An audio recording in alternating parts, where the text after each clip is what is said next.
ABC Listen. Podcasts, radio, news, music and more. Hello, Richard here, bringing you some of the most memorable guests we've had on nearly 20 years of conversations. And this time, it's the story of Sandy Mackinnon.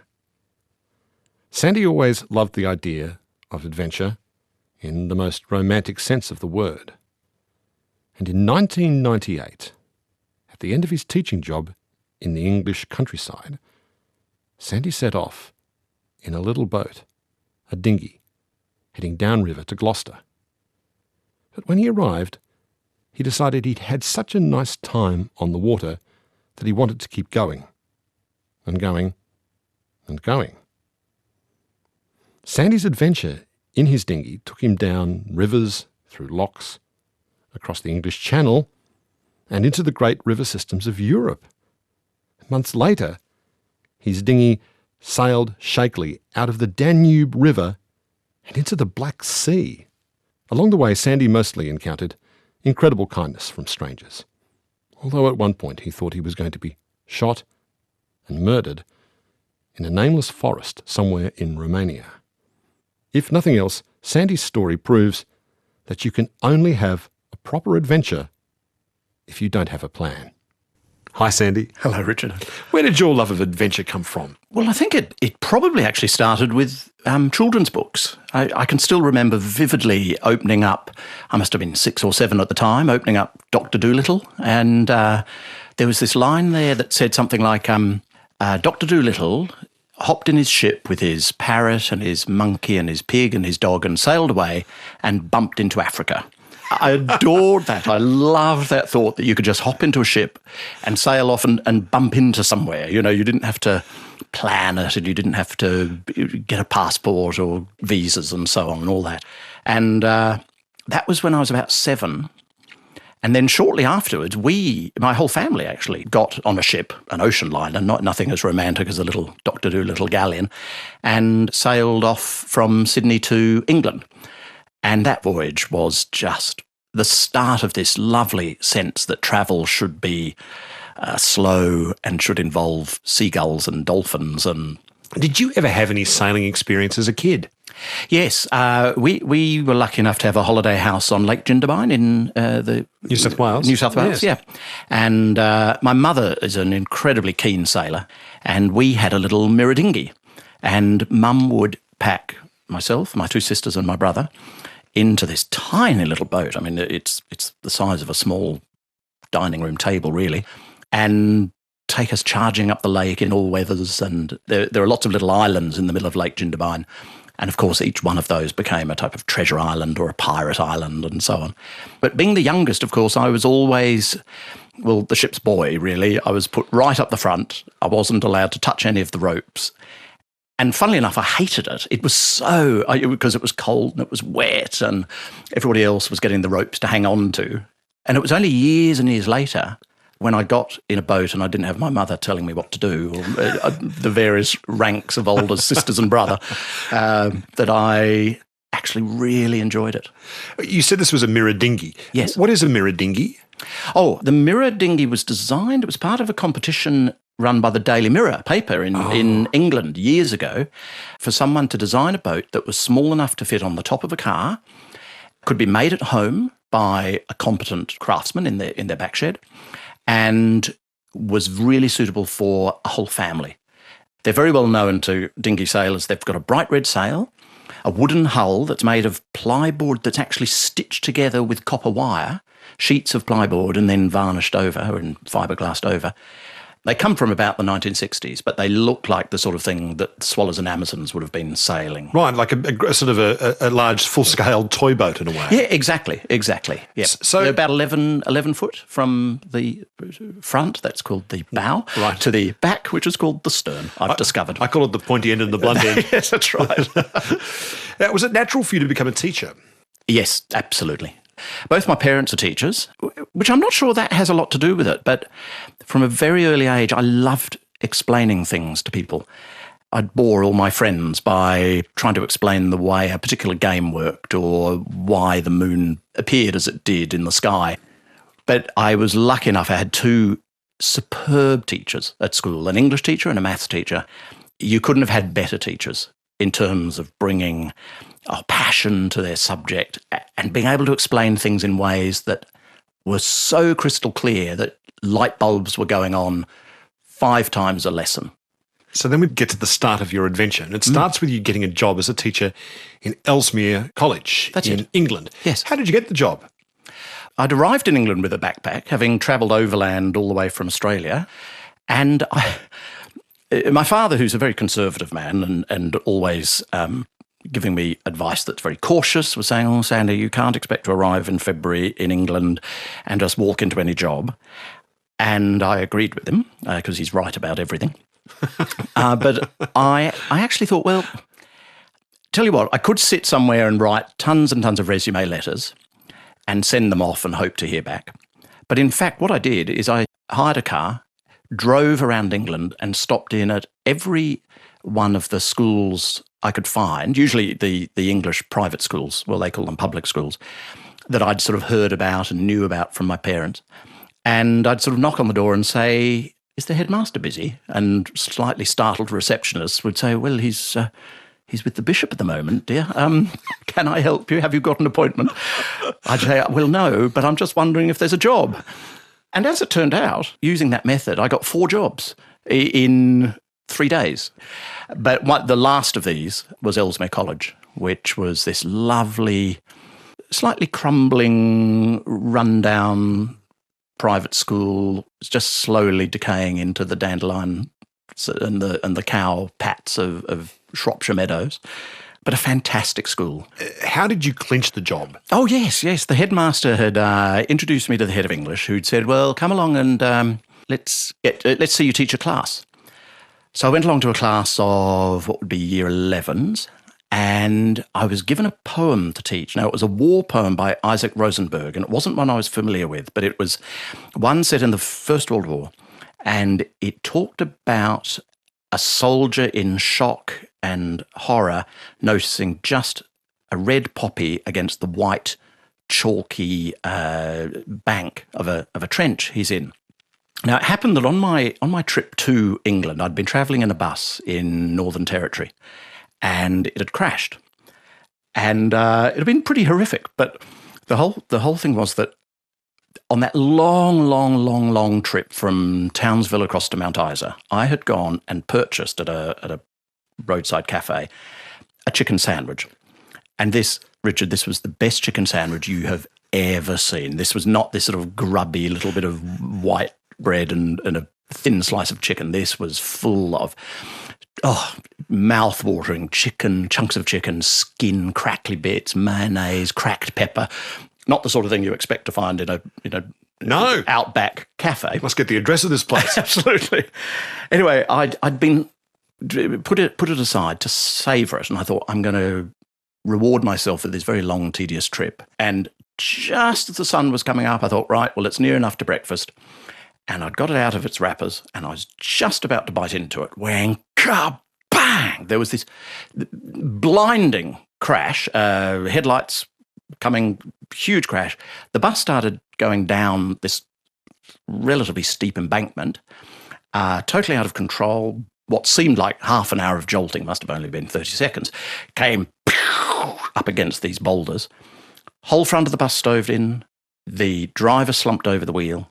Smoke, steam billowing out, glass smashed, bodies of people lying, to and fro in the aisle. And my one thought was, as I looked at my hand, which was now empty, I thought, bugger, where's my chicken sandwich? And not only that, but shock had sort of set in so much that I'm so ashamed of this, I actually got out of my seat, tiptoed up the aisle, stepping over, prone people lying in the aisles, groaning slightly, and was saying, "Excuse me, sorry, has anybody seen my chicken sandwich? I just wondered, if you could just check under your seat, please, for a chicken sandwich." Anyway, I found it sort of halfway up the bus where it had been flung by the impact, picked it up, carefully tiptoed my way back and sat down again as though this bus was going to go somewhere, but obviously my brain wasn't thinking. Held the sandwich up to my mouth and then noticed that it was now not just white, but red and white. And there was blood seeping all through this chicken sandwich. And there's your metaphor. And that's it. And right. Exactly. The poppy against the white. Exactly. And it fitted in so well with the fact that, in shock, as I'm sure you're aware, when the brain is overloaded with dreadful things, it just focuses on the most ridiculous things. And as that soldier had focused just on the red and white, I too just was focusing on the red and white.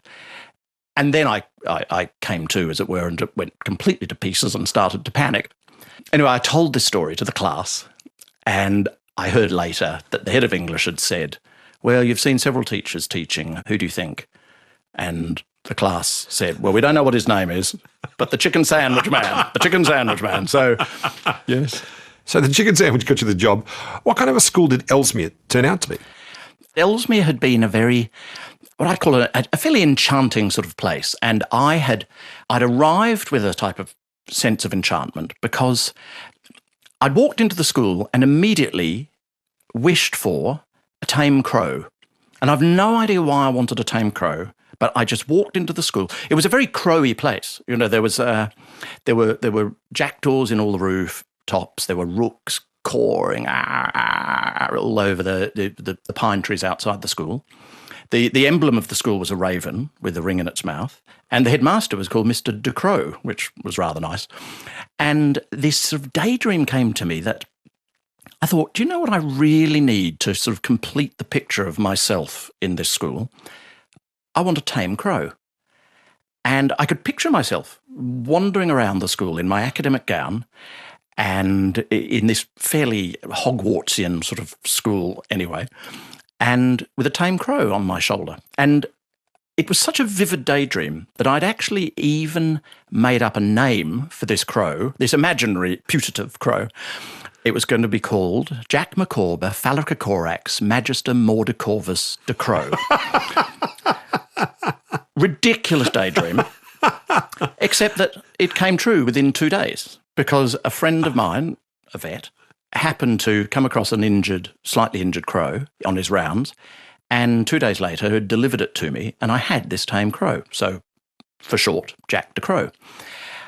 And he was a very, very mischievous bird. He was going around stealing jewellery and trashing exam papers and causing absolute havoc. But would he do that thing you wanted him to do, to sit on your shoulder as you went through the school grounds? Absolutely. That came true. He'd fly away and fly around, and then if I went outside and held out my arm and called Jack, Jack, Jack, Jack, Jack, Jack, Jack, Jack, Jack, he'd come onto my arm, onto my shoulder. That's so cool. I wish you'd been my teacher. Oh, I know. It was great. It was great.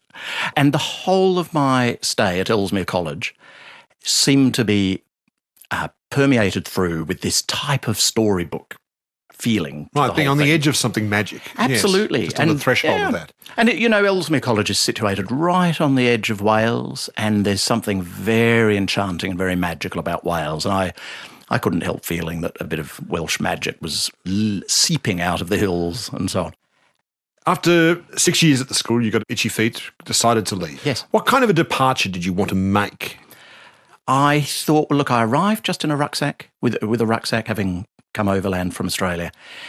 Let's leave in the same way. And I thought, wouldn't it be fantastic to get a tiny little boat of some sort, put it in the nearby canal, sell off everything I own, apart from, the bare necessities, have a party in the woods one evening and do that classic thing of rowing away into the sunset. Wow, just waving goodbye to everyone as the sun is setting. That's right. You just disappear. It's a bit like Mary Poppins in a way. She disappears up into the sky, but, it's a bit of a magical departure. This teacher drops in from Australia, befriends a crow, teaches them, and leaves by sort of going away. That's right. My work here is done. My work here is done. Yes. On to the next place, the enchanted place. That's right. So the day came, and you found a mirror dinghy on the premises of the school somewhere. That's right, yes. And set it all up. How did the day go, your farewell? I'd had a wonderful auction to sell off everything I owned. If ever you want a life-changing and enlightening, literally unburdening experience, just have an auction, sell everything you own for charity and walk out without even your keys in your pocket. It's absolutely brilliant. You walk away with this great sense of lightness. And so that's what I did. The day itself was nondescript, but when that evening came, there was a whole lot of students, staff, friends, all standing on this tiny little humpback bridge over the canal in this wood. Early September in England, enchanting time, blue dusk. And I rowed off into the sunset, down the canal. I wish I'd learnt to row because I could sail, but I'd never rowed. And you would think rowing is easy. Oh, it's not? It's not. It's not. I don't know if you're familiar with the English canals, but they are built for narrowboats. And narrowboats are called narrowboats for a very good reason. They are very, very, very narrow. Very long, but very narrow. The canals are not much wider. And even though a mirror dinghy is tiny, when you've got its oars out on either side, your dinghy and its oars is actually considerably wider than a narrowboat. And so unless you can keep a path absolutely down the centre of the canal, you are veering towards one bank or the other, and then your oar is catching in all the reeds and rushes and the bank. What was meant to be a graceful and, as you say, Mary Poppins-like farewell, I perhaps would have done better to float away on an umbrella, was actually this series of crashes and thuds as I zigzagged off down the canal, going, ow, ow, ching, dong, boom, and so on down the canal. So it wasn't quite the graceful departure I was envisaging in my mind. But that first night, I got about for 3 miles down the canal, realised I'd made a terrible, terrible mistake in not being able to row, had already started getting blisters on my hands, and curled up in a sleeping bag under a bridge somewhere in this meadow with the cows coming closer and coughing over me all night. And thinking, and the funny thing is I could see the lights of Ellesmere College literally 500 metres away, just across the field. I mean, if anybody from Ellesmere College had gone sort of wandering down to the bottom of the playing field, they would have found me. You're still here. Odd. Yes, exactly. And I was so tempted just to sneak back for one last wee dram of whiskey. But no, I didn't. No, you made your farewell. I did. So the next morning when you woke up, you were set to go. What was your plan anyway at that stage? Well, I'd thought about 3 days would do it. I was on a canal which I thought would join with the River Severn, and then I thought if I'd just get down to Shrewsbury, which is the nearest town just a little south, I thought that would probably be a good place to just leave the boat. But in fact, I hadn't done my homework. I realised the canal I was on, about another 3 miles on, completely petered out. What happened when the canal ran out? Well, I looked at my Ordnance Survey map, and the nearest thing was a tiny, tiny little blue thread on the map, which was about 100 metres away across a field, called the Morda Brook. So I tromped across the field, found a brook about 4 feet wide, but it was water. I went back and I dragged the boat across the field. So you drag your boat across the field, dump it into the brook, and did that get you reconnected into the water system again? Well, it did. It did 2 days later because progress down that brook was extremely slow, kept coming across barbed wire fences across it and log jams and so on. And by the time I actually reached Main River again, I had broken one of the rowlocks completely away from the boat, ripped one of the gunnels completely off, so I could only go in very, very small circles. I had put a hole in the boat. I had every single thing I owned, which wasn't much because I'd sold off everything, but was drenched and mud bespattered and ripped with brambles. And really, it was a disaster, an absolute disaster. But, you know, there was something lovely about coming to this broad, sunny field and putting all my stuff out to dry and washing it in the river and repairing the boat, cannibalising the boat to take screws off here in order to screw a little bit of splinter timber back on there, which actually was quite good because it really made me think, right, now we're on equal terms, this little Jack de Crow. I called the dinghy Jack de Crow, of course, after my tame crow. So the idea was to go to Shrewsbury and stop there. That's right. What happened when you reached Shrewsbury? I thought, well, why stop? I didn't have a job to go to. I had given myself an unlimited time. The river kept going. In fact, by now the river was actually wider. I thought, well, let's see what's around the next bend. And then around the next bend and the next bend. And in fact, the river, as I say, had broadened and had actually become considerably more navigable than the Morda Brook. And so it went on. And I went down through the beautiful town of Bridgenorth, high above the river on a red sandstone cliff, and down to Tewkesbury and right down to the Bristol Channel and where the river became tidal, and thought, well, this should be perhaps the end. But then, of course, well, there's still water under my keel. I could keep going out onto the Bristol Channel, which I did, on the highest tides. Isn't that insanely dangerous to go across the Bristol Channel in a mirror dinghy like that? Well, it is, and I'd been very, very, very heavily warned by the Coast Guard there not to attempt it. And the tides in the Bristol Channel are the second highest in the world. They're 12-metre tides. So you did get across, and you landed in Bristol. I did, yes. And then just decided to keep going. Well, that's right, because from Bristol, the Avon comes in there. You can go all the way up to Bath, the beautiful, beautiful town of Bath. Then there's a canal that goes right across the country and links on the Thames. That's where I first encountered all these locks. You'd have to sail up to these massive gates, hop out of the dinghy, open up the gates, huge, massive things, row in, tie the boat on, climb up a very, very, very, very high ladder to the top, close the bottom gate, open the sluices so the water comes in. Now, this is where experience comes in, because if you've tied your boat to the bottom rung of the ladder and then you let all the water in, of course, right, you're watching the water come in and you're seeing the anchor point where you've tied the boat disappearing under 10 feet of swirling, muddy brown water filled with dead badgers and rabbits and things, and seeing your dinghy being pulled under by the you learn all these things. This is hypothetical, or this is something you actually did do? I managed to swarm down that ladder like a crazed orangutan and try and untie it with my teeth as the water came up to about my neck. Up to your neck. Absolutely, that's right. So it was a series of learning curves, very steep learning curves. So then you're onto the Thames, the River Thames, and coming into London. Yes. Now, correct me if I'm wrong, but doesn't that have some of the highest river traffic in the world? Don't you have gigantic ferries boring down on you as you're going down the Thames through the middle of London? You do. So therefore, it's not a good thing to be still sailing after dark, which is what I was doing, sort of thinking, I'll find somewhere to tie up in the heart of London. There'll be some grassy lawn with a willow tree somewhere, and Richard, there wasn't, oddly enough. And I tried tying up outside the Houses of Parliament, and every security agency in London was interested in you, yes. Absolutely. Yes. That little dinghy full of Semtex, keep sailing, keep going. And I ended up actually tying up to a wharf which later turned out to be the River Police wharf. Now, it was totally abandoned, so I didn't know it was the River Police wharf at the time until I wandered along and found an office with a whole lot of police uniforms over it, sort of hanging over the chairs.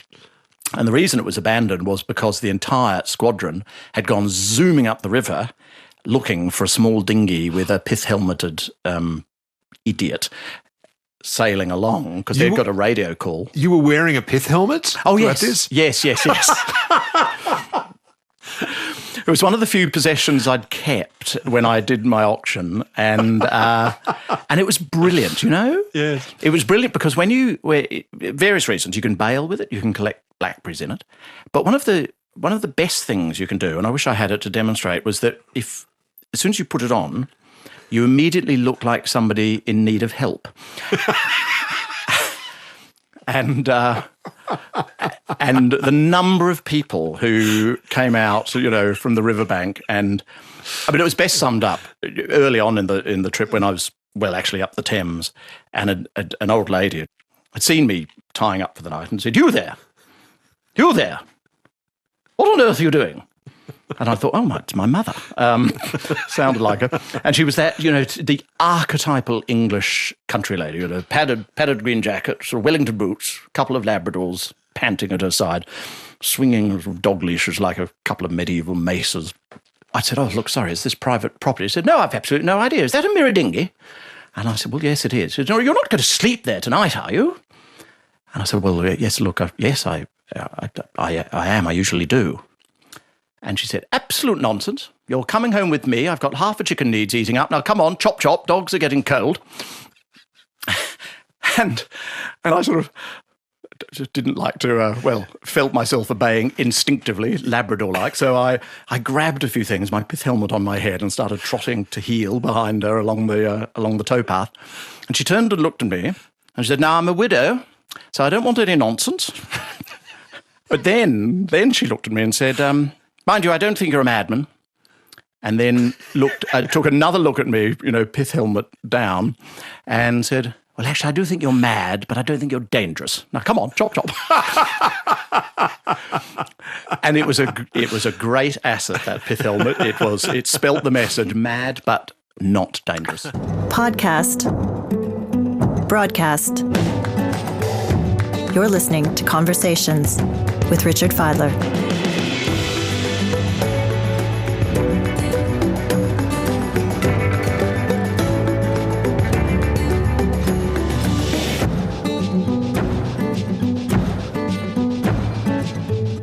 So out of London, down the Thames, you then go through the Thames estuary and then find your way to Dover. Yes. You set out across the open sea, the open channel. How did that go? Well, look, I was very fortunate. It was a perfect day for sailing. The wind was coming just at the right angle. It was a clear day, so visibility was good. And it was actually very, very exciting. And to sail out through the gap in the harbour at Dover, and then to be looking back and seeing those classic white cliffs of Dover disappearing astern was fantastic, absolutely superb. Funnily enough, my ignorance worked to my advantage, because what I hadn't realised was that, well, you see, I thought I'd be across in about 3 hours. So it was a bit alarming that about 9 hours later, England had totally vanished and Europe had totally failed to materialise. And I thought, well, this just isn't right, because it really is. It's actually not that far. It's only 22 miles across.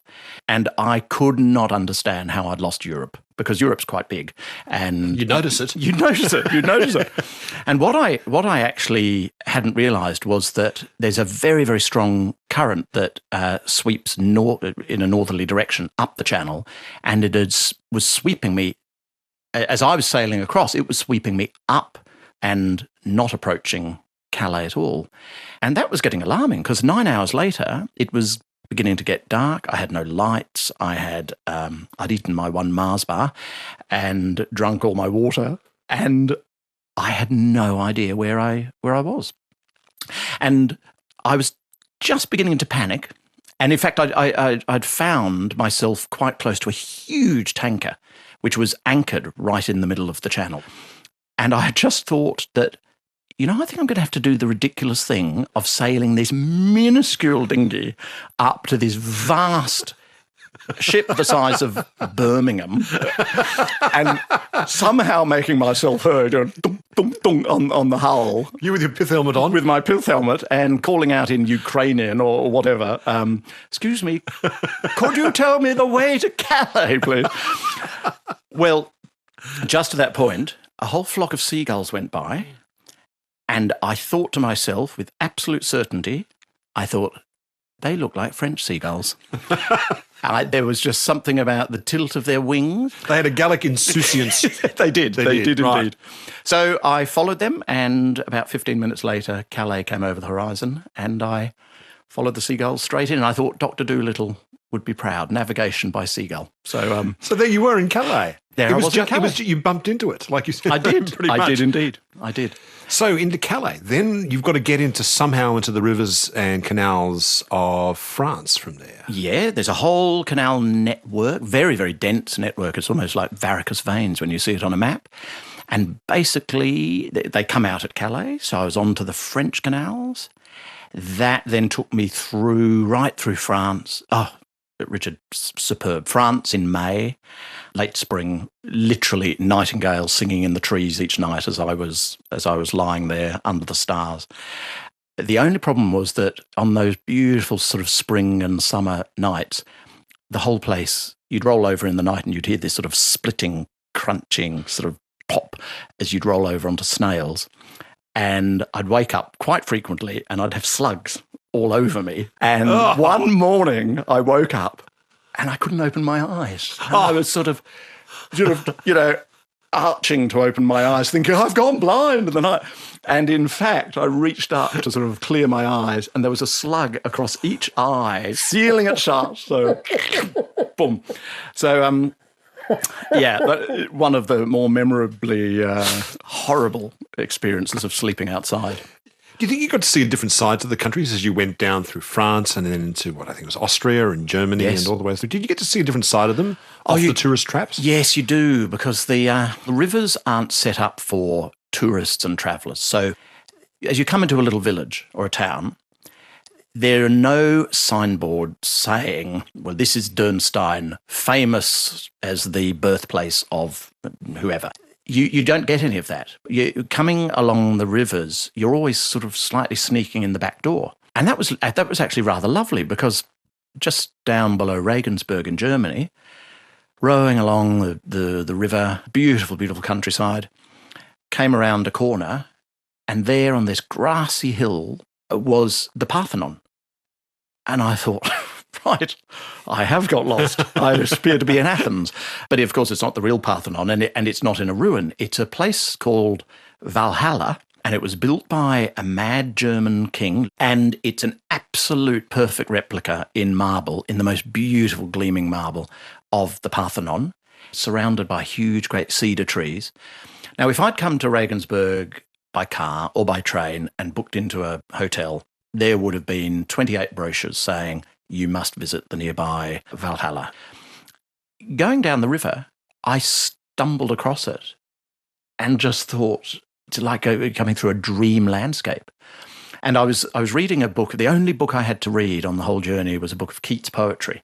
And I'd started learning all the poetry off by heart, because boredom, I must admit, I'm making it all sound great fun, and it was. But there were long periods of tedium, boredom, where nothing to keep my mind occupied. So I was learning all this Keats poetry off by heart. Memorising Keats. And it was lovely. But the most extraordinary thing, and you will think I'm exaggerating, but I'm not, because I never do, ever exaggerate. Earlier in France, I started off by learning Keats's Ode to a Nightingale, one of his most beautiful poems. And I had just finished learning it when that night I lay down and there was a nightingale singing in the walnut tree above me. And then I'd just been learning Keats's Ode on a Grecian Urn, and it talks in that poem about what is this temple emptied of its people this early morn? Where are the sacrifices? Where are the garlands? The youth that throng the marble steps. I had just learnt that off by heart, and half a day later come round and find this site of this Parthenon, this Greek temple emptied of its folk this early morn. It was exquisite, and the sort of thing that doesn't happen when you are on the tourist route and you're being forewarned of everything along the way. So yes, the rivers are like the back corridors of Europe. So as you're travelling through this river system, I want to remind you that the initial plan was to stop at Gloucester, wasn't it? Or somewhere like that, or Shrewsbury, yes, or thereabouts. Yes. And here you are in Central Europe at this stage.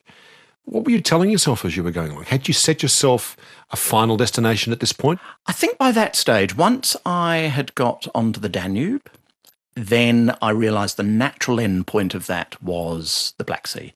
You can't get this far and not get to that natural end point of the Danube Delta. Were you happy?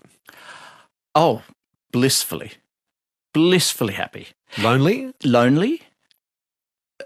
But I again, a bit like my mother, I tend to find adversity has this oddly cheering effect on me. You know, at the time when I was cracking my muscles in order to get out of some odd predicament, or when I had slipped over, banged my head and slipped unconscious into the canal for a few seconds before coming up spluttering, covered in duckweed, my first reaction to that, I don't know why it is to come out laughing and to come up cracking up with laughter. I think it's an egotism thing. I think I'm always playing a type of camera reel in my head of what that looks like or what I'll be able to make it look like in a story. And there were some really tough times, weeks and weeks of foul weather where you're battling along into hailstorms and icy rainstorms. As the pressure gets on, I get very, very, very stubborn and bloody-minded. And there's an enjoyment in that as well. Loneliness was the hardest bit because I am a very sociable person. But, I found that since that time, actually, that whole year or 14 months of solitude has given me a great taste for solitude now. I still love people, but I love being on my own now and having time to daydream and reflect. I'm not as sociable as I used to be. You came into Romania. Tell me about the fishermen who tried to abduct you.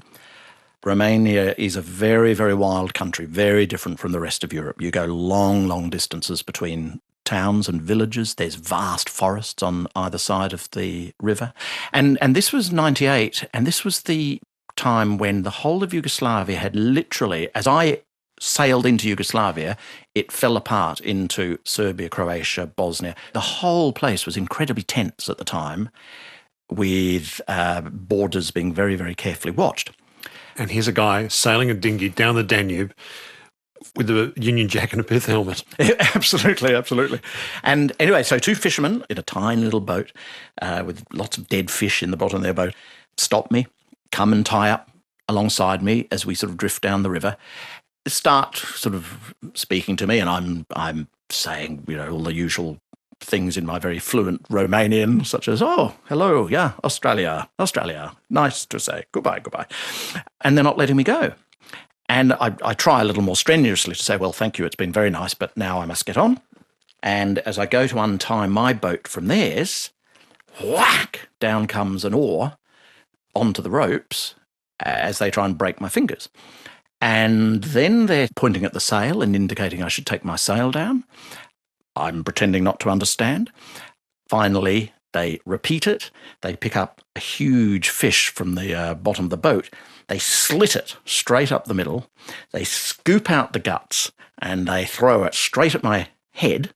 I duck aside and it goes into the sail and smears down the sail in this sort of bloody and mustardy coloured slime. So I realise I have to cooperate with them. They're prepared to be violent. And now that I've got my sail down, they start out their little motor and they start taking me all the way back up the river. Tugging your boat? That's right. Oh, they'd start taking me to the Romanian bank, and I didn't have a visa for Romania. So Bulgaria's on one side of the bank, Romania's on the other. The river's very wide at this stage. It's almost a kilometre across. And I start saying very clearly, ne passaporte, ne Romania, Bulgaria, but ne Romania visa. And they're becoming increasingly aggressive. They're asking me for money and so on. Did you have money? Oh, $20 worth. And I'm still pleading ignorance. And for the first time in my life, I think, I really think I might actually be in danger here. And it sounds absurd now sitting here, but I was trying to think of plans to get rid of them. And the only thing I can think of doing is grab one of my oars, knock one of them into the river that way, on the back swing, knock the other one into the river. And these quite elderly gentlemen, I think they must have been in their sort of 60s, 70s. So I don't quite have the stomach for this. And thinking, well, I may have to do this to stay safe. But ultimately, of course, I didn't. And ultimately, I never would. And you just can't. You just cannot smack people with oars unless you've, been introduced to them properly or something. So, nonetheless, they're taking you don't know where. Well, exactly. And they want money. Where did they take you? Well, so suddenly, there on the bank is a horseman, and he's got, I don't know anything about guns, an AK, what do you call them? An AK? AK-47. AK-47. A semi-automatic rifle. Yeah, pointing straight at me, and he indicates that they should come ashore. And immediately it's obvious that these two guys are very, very much in awe of this man. And I think this is the king of the gypsies. He's dressed in a type of ragged khaki uniform. He's got red ribbons tied around his head and on his horse. He's the meanest looking man I've ever seen. There's something cold about his eyes. Yeah, I don't understand what he's saying, but he's clearly giving instructions to these fishermen. He takes my passport, takes my wallet, pockets them, and at that point indicates that the fisherman should vamoosh and points the gun at me and indicates I should march into the forest. And I did this rather absurd thing out of a misplaced sense of bravery, or thinking, well, I'm not just going to be completely pushed around. I strode down to Jack de Crow. I took one oar and walked along with it, thinking, well, at least I've got some sort of weapon. God knows what I was planning to do with it. I mean, deflect the bullets or something, or trip up the horse, or I don't know. But it comforted me to have a large, hefty, solid oar with me. But I'll tell you, the most extraordinary thing happens when you're in that situation, or happened to me at least. And this is bizarre, and I don't pretend at all that this says anything about one's spirituality or anything like that, but this is absolutely true. At that point, I split into two people. And the two people I split into was the physical me that was a shaking jelly of a wreck, literally going through all the symptoms, knees knocking together as I walked, palm sweating, busting to go to the toilet, dry mouthed, shaking. But then the other me that seemed to, it would be misleading to say it was hovering above me, because I wasn't spatially hovering anywhere, looking down, as they say, out of body experiences, but I was definitely elsewhere in a way that's not spatial. This other me was alert and curious and lively and fizzing and rather enjoying the experience and going a million miles an hour, sort of think, oh, I'm about to find out what it's like to die, and this is the great adventure, and I wonder what happens. And there was also this sense of all my senses were heightened. So I'd hear a bit of birdsong off in the forest, and it was as rapturous as a Bach aria going off in the forest, and I could smell the horse and go, oh, that horse smells so good, that lovely, lovely earthy smell. And gosh, look at the colour on those leaves, those sort of autumn leaves. And this incredible crystalline sense of the beauty of the world. And that in itself seemed to make it go, well, if it's all about to end, well, perhaps this part of me still keeps going, because this part that I'm talking about felt immortal. Whether it is or not, I don't know. And the one line that went through my head, I'm a great fan of C.S. Lewis. I love C.S. Lewis, and I'm not sure if I'm religious or not, but if religion was how C.S. Lewis talks about it in his Narnia books and his other books. And there's this wonderful, wonderful line when the children in the last of the Narnia books, they know they're about to be defeated in battle.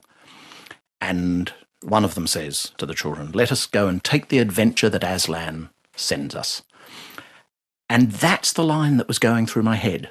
If you'd asked this shaking jelly what was going to happen, it would have been, I'm going to die, I'm going to die, I'm dead, it's the worst thing in the world. If you'd asked this crystalline, soaring, ethereal part of me what's going to happen, it's the next adventure. It's the next great thing, and it's going to be sent to me by someone that is giving me a new treasure hunt to do. It's not a sort of a closing down or a cruel trick. It's the opposite of that. It may be a surprise. It may be something unwelcome in earthly terms, but I could not feel pessimistic about it. So that's adrenaline for you. And perhaps it is. Perhaps that's all it is, adrenaline. Nonetheless, you were still being marched through this forest by this man. Yes. Where did he take you? Well, after all this, and after about half an hour walk through the forest, we came to a type of muddy river. He indicated that I should march through. And I thought, well, I may be about to die, but I'm not going to get all muddy. Let's go with some sense of dignity. And so I stopped, and he went through with his horse, and it came right up to the horse's chest. And I thought, well, I can't go through without literally getting soaked. And I thought, well, this is where he's going to go. Right, this is the execution spot then. Turn around. And at that point, he, for the first time, looked slightly disconcerted, scratched his head, said to me, indicated something like, wait here. It was obviously something like that, 10 minutes, and crossed the river and galloped off through the forest. And my mind started sort of going, perhaps I'm not in danger at all. I mean, this man suddenly seemed to go from a cold-eyed killer to somebody just perhaps obeying orders, perhaps not that malignant. And so I thought, right, what'll I do? And in fact, I ended up climbing a tree because I thought, well, that's a perfect plan. So I'll wait up this tree. If when he comes back, or they, whoever they are, come back and they still look sinister and they still look dangerous, I will stay hidden up this tree. They will assume I've zoomed back to the boat. I'll wait for them to go and I'll run off in the other direction. Did you still have your oar with you? Well, I did. And did you have to climb into the tree with the oar? I did, and this is the slightly embarrassing thing. So I was up the tree with my oar, clutching it like this, and the whole forest went so quiet and so still, and I was so still. A little nuthatch, which is a type of little bird, a bit like a tree creeper, came crawling along, peck, peck, peck, crawling along the branch within about 3 inches of my hand. I was so still. And I was watching it with such delight. I never noticed that, in fact, a troop of men, including my horseman, now no longer with his horse, had come marching along and were now standing under the tree, looking up at it, seeing man with oar up oak tree, possibly confused, and very politely asking if they could help me down. And Would Sir care to come down out of the tree? That's right.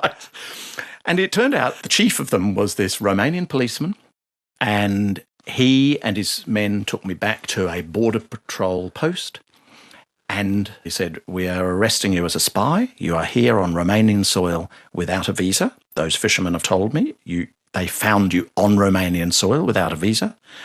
And I explained I'd been in mid-river. They had tried robbing me.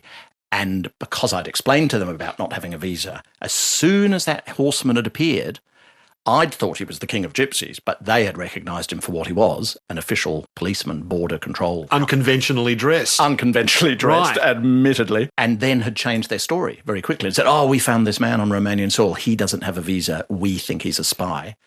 So they had been covering their Really? A spy backs. Going undercover in a dinghy with a pith helmet and a Union Jack? Really? It was very sensitive times. But anyway, Florian, who was the name of this police officer, was, thank goodness, very reasonable, very kind, very understanding. He said, "We know these two men. They are rogues and they will be punished." And he escorted me all the way back to the dinghy and wished me good luck and sent me on my way. Were you a physical wreck, though, after when the adrenaline wore off? I was. But I went down. I had still about 2 hours of daylight, and I went down that river, and it was the most beautiful sunset I've ever seen. And I don't think that was the adrenaline. It was like heaps of burning coals in the west, and the river just turning to this molten gold and crimson. And I sang solidly for 2 hours. I was just making up stuff. But there's a very beautiful anthem by Purcell. It's "Rejoice in the Lord alway. And again I say rejoice. Be careful for nothing, but in all things by prayer and supplication make your request known unto God." It's a stunningly beautiful anthem. And I was singing that and variations on it all the way down the river under this burning sky. So then eventually into the Danube Delta. Yes. And out into the Black Sea. Yes. And your journey was done. Sometimes that's an anticlimax. Did that happen to you, or was it wonderful? No, you're right. It had a sort of anticlimactic sense to it. But I had this lovely idea. I thought, I know what I'll do. I'll get to this beach somewhere on the delta, and I'll set the sails, and there will fortuitously be a west wind blowing, and it'll take the sails and take her out to sea, and I will fire a burning arrow into her and set her ablaze, and she'll have a type of Viking sort of funeral and drift off into the Black Sea. And of course, the Danube Delta, there's no beaches. It's just marshy land where you can't even quite tell where the water stops and the sea begins. And there was no west wind and no kindling and no bow and arrow. In the very last hour of the trip, I was thinking, what'll I do? And there was two little boys running along the bank and sort of shouting at me and waving. And I thought, there must be a school here. And if I give the dinghy to a local school where it can be used to, transport people or even teach them to sail, that'd be such a lovely and more useful way of going than burning to a cinder. And, you know, she started life in a school teaching kids, and I like to think that's where she's now, because I found the local harbour master and asked if he could give it to a local school. I'd love to think that that's where she is now. Let's just say it did. I think it did. Let's just say it did. Absolutely. Setting out like that from England without a destination, just keeping on doing it until you don't feel like it anymore. Is that just a young man's adventure, or is it something you might do again? Oh, no, it'll happen again sometime. How lovely to speak with you. Thank you so much, Sandy. Thank you, Richard. It's been a pleasure. I spoke with Sandy Mackinnon back in 2014. Since then, he's had many more adventures, including a new sailing adventure on the Jack de Croix, picking up where he left off in Romania and heading towards the magical port of Venice. And you can hear his conversation with Sarah Konoski on this new adventure via a link in the app or on our website. This conversation was produced on the lands of the Turrbal and Jagera peoples. Producer was Michelle Ransom-Hughes. EP was Pam O'Brien. I'm Richard Feidler. Thanks for listening.